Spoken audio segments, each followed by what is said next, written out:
ओम श्रीमद् वाल्मीकि रामायणे सुंदरकांडे 31 सर्गः। हनुमान जी का सीता को सुनाने के लिए श्री राम कथा का वर्णन करना। एवं बहुविधां चिंतां चिंतयित्वा महामतिः संशवे मधुरं वाक्यं वैदेह्या व्याजहारः। इस प्रकार बहुत सी बातें सोच विचार कर महामति हनुमान जी ने सीता को सुनाते हुए मधुर वाणी में इस तरह कहना आरंभ किया। राजा दशरथो नाम रथकुंजरवाजिमान् पुण्यशीलो महाकीर्तिरिक्ष्वाकूणां महायशाः। इक्ष्वाकु वंश में राजा दशरथ नाम से प्रसिद्ध एक पुण्यात्मा राजा हो गए हैं। वे अत्यंत कीर्तिमान और महान यशस्वी थे। उनके यहाँ रथ, हाथी और घोड़े बहुत अधिक थे। राजर्षीणां गुणश्रेष्ठस्तपसा चर्षिभिः समः चक्रवर्ती कुले जातः पुरंदर समो वपले। उन श्रेष्ठ नरेश में राजर्षियों के समान गुण थे। तपस्या में भी वे ऋषियों की समानता करते थे। उनका जन्म चक्रवर्ती नरेशों के कुल में हुआ था। वे देवराज इंद्र के समान बलवान थे। अहिंसारतिरक्षुद्रो घृणी सत्य पराक्रमः मुख्यस्येक्ष्वाकुवंशस्य लक्ष्मीवर्धनः पार्थिवव्यञ्जनैर्युक्तः पृथुश्रीः पार्थिवर्षभः पृथिव्यां चतुरान्तायां विश्रुतः सुखदः सुखी। उनके मन में अहिंसा धर्म के प्रति बड़ा अनुराग था। उनमें क्षुद्रता का नाम नहीं था। वे दयालु, सत्य पराक्रमी और श्रेष्ठ इक्ष्वाकु वंश की शोभा बढ़ाने वाले थे। वे लक्ष्मीवान नरेश, राजोचित लक्षणों से युक्त, परिपुष्ट शोभा से संपन्न और भूपालों में श्रेष्ठ थे। चारों समुद्र जिसकी सीमा है, उन संपूर्ण भूमंडल में सब ओर उनकी बड़ी ख्याति थी। वे स्वयं तो सुखी थे ही, दूसरों को भी सुख देने वाले थे। तस्य पुत्र प्रियो ज्येष्ठ स्ताराधिपनि फाननः रामो नाम विशेषज्ञ श्रेष्ठ सर्वधनुष्मताम। उनके ज्येष्ठ पुत्र श्री राम नाम से प्रसिद्ध हैं। वे पिता के लाडले, चंद्रमा के समान मनोहर मुख वाले, संपूर्ण धनुर्धारियों में श्रेष्ठ और शस्त्र विद्या के विशेषज्ञ हैं। रक्षिता स्वस्य वृत्तस्य स्वजनस्यापि रक्षिता जीवलोकस्य धर्मस्य च परन्तपः। शत्रुओं को संताप देने वाले श्री राम अपने सदाचार के, स्वजनों के, इस जीव जगत के तथा धर्म के भी रक्षक हैं। तस्य सत्याभिसंधस्य वृद्धस्य वचनात् पितुः सभार्य स च भ्राता वीर प्रव्रजितो वनम। उनके बूढ़े पिता महाराज दशरथ बड़े सत्य प्रतिज्ञ थे। उनकी आज्ञा से वीर श्री रघुनाथ जी ने अपनी पत्नी और भाई लक्ष्मण के साथ वन में चले गए। तेन ये तत्र महारण्ये मृगयां परिधावता राक्षसा निहता शूरा बहवः कामरूपिणः। वहाँ विशाल वन में शिकार करते हुए श्री राम ने इच्छानुसार रूप धारण करने वाले बहुत से शूरवीर राक्षसों का वध कर डाला। जनस्थानवधं श्रुत्वा निहतौ खरदूषणौ ततः शापहता जानकी रावणेन तु। उनके द्वारा जनस्थान के विध्वंस और खरदूषण के वध का समाचार सुनकर रावण ने अमरशवश जनक नंदिनी सीता का अपहरण कर लिया। वञ्चयित्वा वने रामं मृगरूपेण मायया समार्गमाणस्थां देवीं रामः सीतामनिन्दिताम् आससाद वने मित्रं सुग्रीवं रावणानुरम्। पहले तो उस राक्षस ने माया से मृग बने हुए मारीच के द्वारा वन में श्री रामचंद्र जी को धोखा दिया और स्वयं जानकी जी को हर ले गया।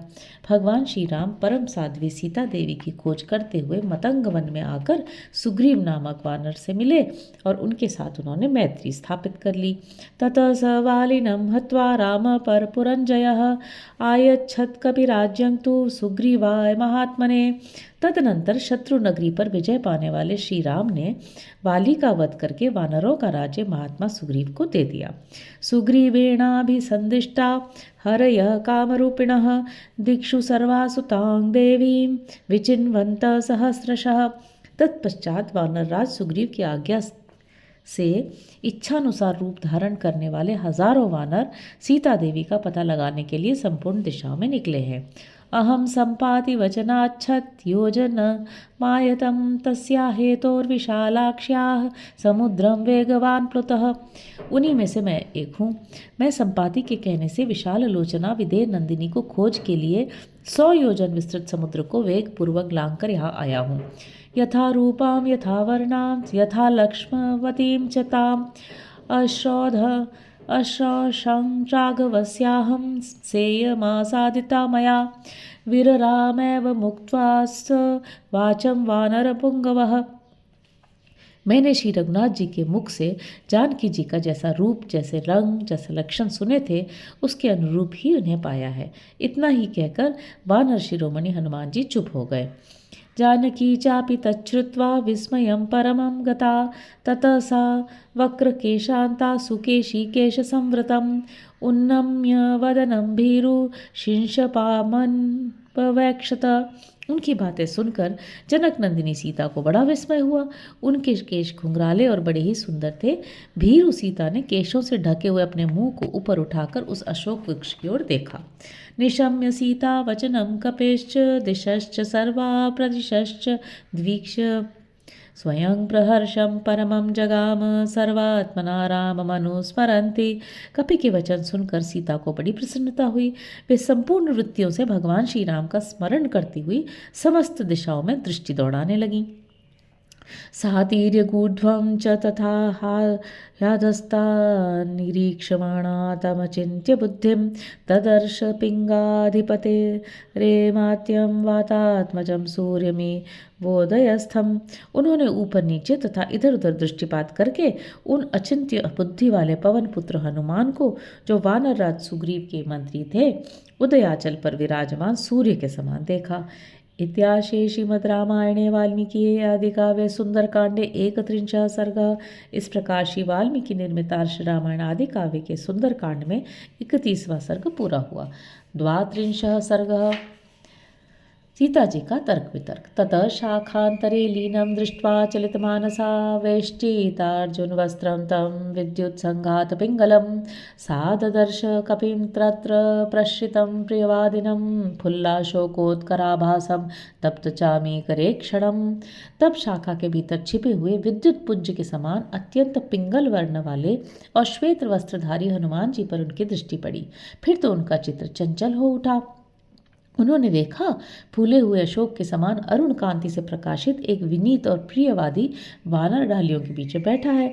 उसके नेत्र तपाए हुए सुवर्ण के समान चमक रहे थे। साथ दृष्ट्वा हरिश्रेष्ठं विनीतवदवस्थितं मैथिली चिंतयामास विस्मयं परमं गता। विनीत भाव से बैठे हुए वानर श्रेष्ठ हनुमान जी को देखकर मिथिलेश कुमारी को बड़ा आश्चर्य हुआ। वे मन ही मन सोचने लगी, अहो भीमिदं तत्सत्वं वानरस्य दुरासदं दुर्निरीक्ष्यमिदं मत्वा पुनरेव मुमोहसा। अहो वानर योनि का यह जीव तो बड़ा ही भयंकर है। इसे पकड़ना बहुत ही कठिन है। इसकी ओर तो आंख उठाकर देखने का भी साहस नहीं होता। ऐसा विचार कर वे पुनः भय से मूर्छित सी हो गए। बिललाप वृषम सीता करुणम भयमोहिता राम रामेति दुखार्ता लक्ष्मणेति च भामिनी। भय से मोहित हुई भामिनी सीता अत्यंत करुणाजनक स्वर में हा राम हा लक्ष्मण ऐसा कहकर दुख से आतुर हो अत्यंत विलाप करने लगी। रुरोध सहसा सीता मंद मंद स्वरा सती साथ दृष्ट्वा हरिवरम विनीत वधुमापागतम मैथिली चिंतयामास स्वप्नोयमिति भामिनी। उस समय सीता मंद स्वर में सहसा रो उठी। इतने में ही उन्होंने देखा वह श्रेष्ठ वानर बड़ी विनय के साथ निकट आ बैठा। तब भामिनी मिथिलेश कुमारी ने सोचा ये कोई स्वप्न तो नहीं है।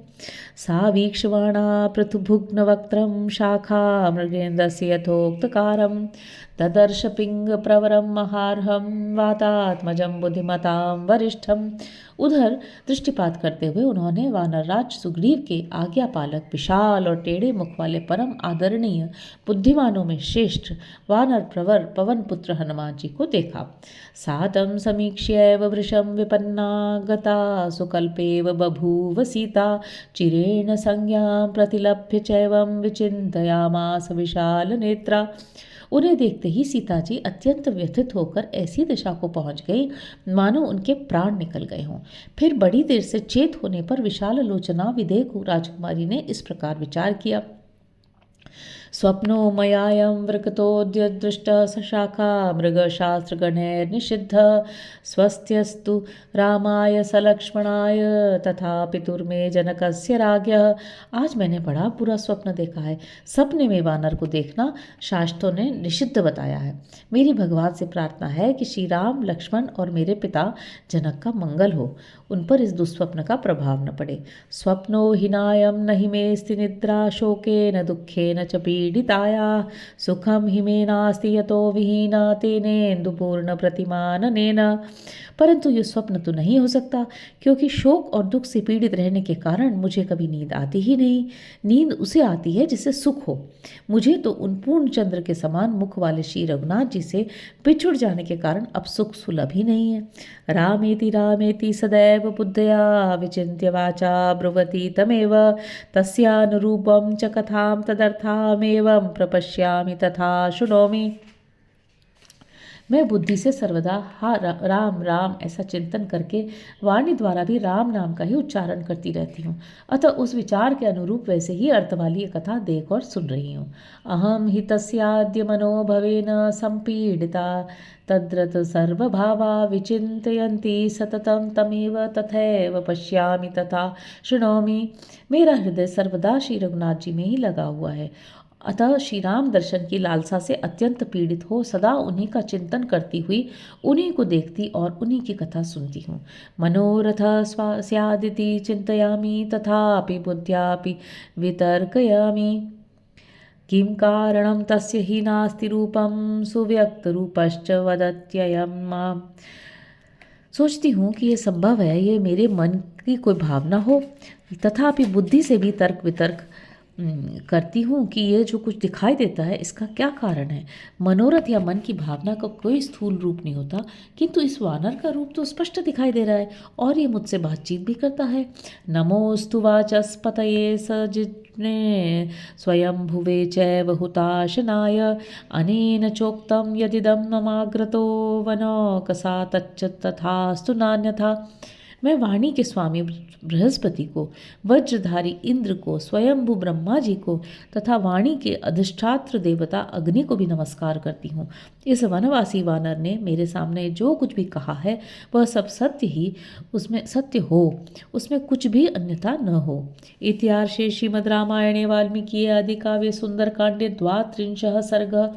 इस प्रकार श्री वाल्मीकि निर्मित आर्ष रामायण आदि काव्य के सुंदर कांड में 32वां सर्ग पूरा हुआ।